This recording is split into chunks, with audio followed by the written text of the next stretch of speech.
I really appreciate all of you being here this morning for this important issue, and I want to thank Supervisor Chan for partnering with me around this particular matter dealing with the Hayden Law.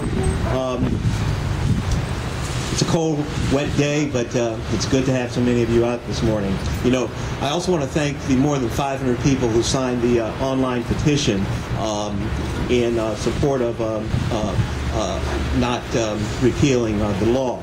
The people signed from throughout the county, throughout the state, and all over the country, and in some places we even got signatures from outside of the country.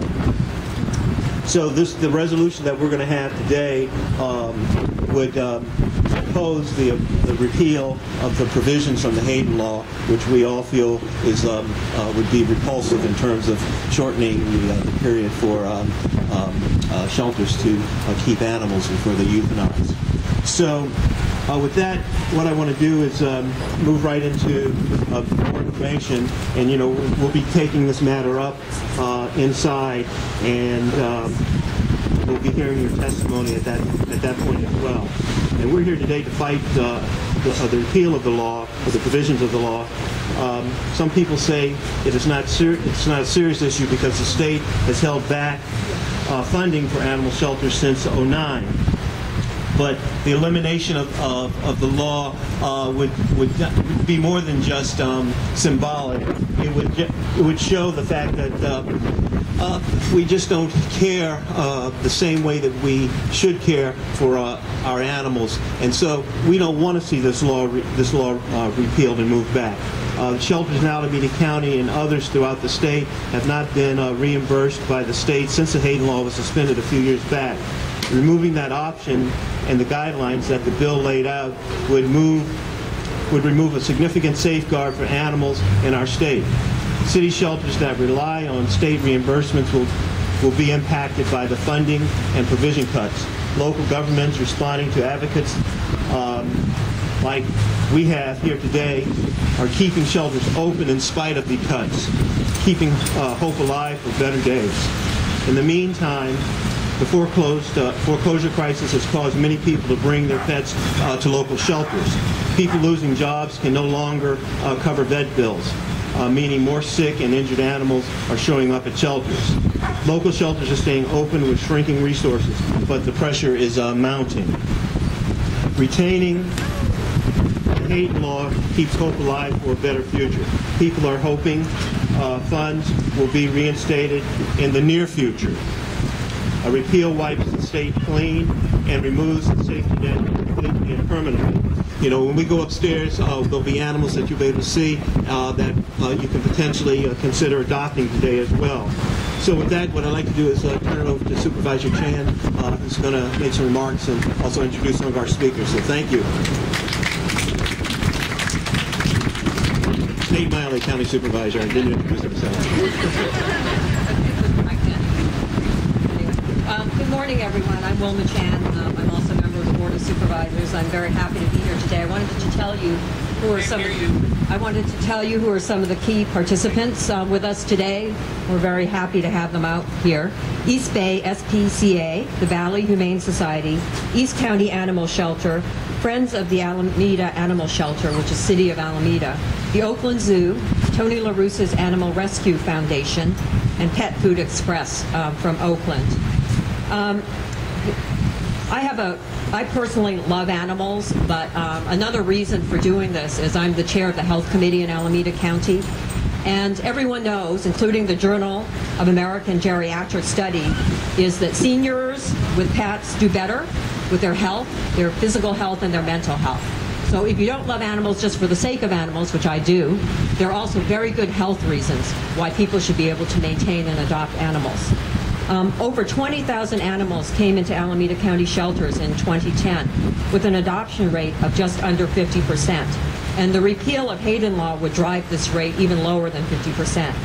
Our animal shelters, both public and private, are also the frontline safety net for lost and stray animals. And here's two examples of the impact of repealing the Hayden Law. The reduction of required holding time for stray dogs and cats from 6 business days down to 72 hours or 3 days from the time of capture. That would mean the death of a lot of animals who could be adopted.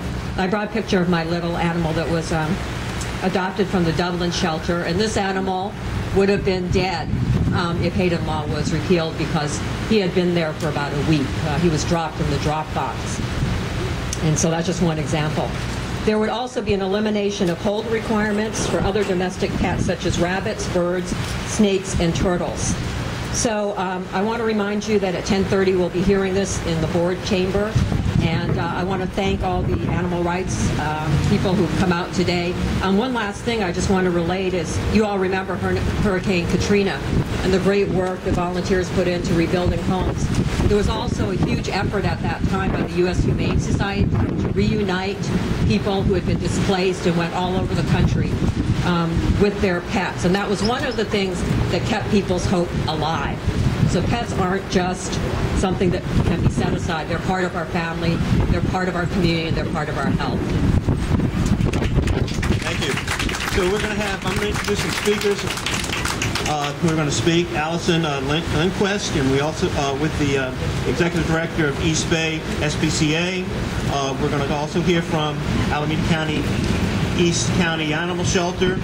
We're going to hear from Melanie Sadek, I believe, Director of Valley Humane Society, and Luke and Patty Santon from Muttville. Are any of the speakers here?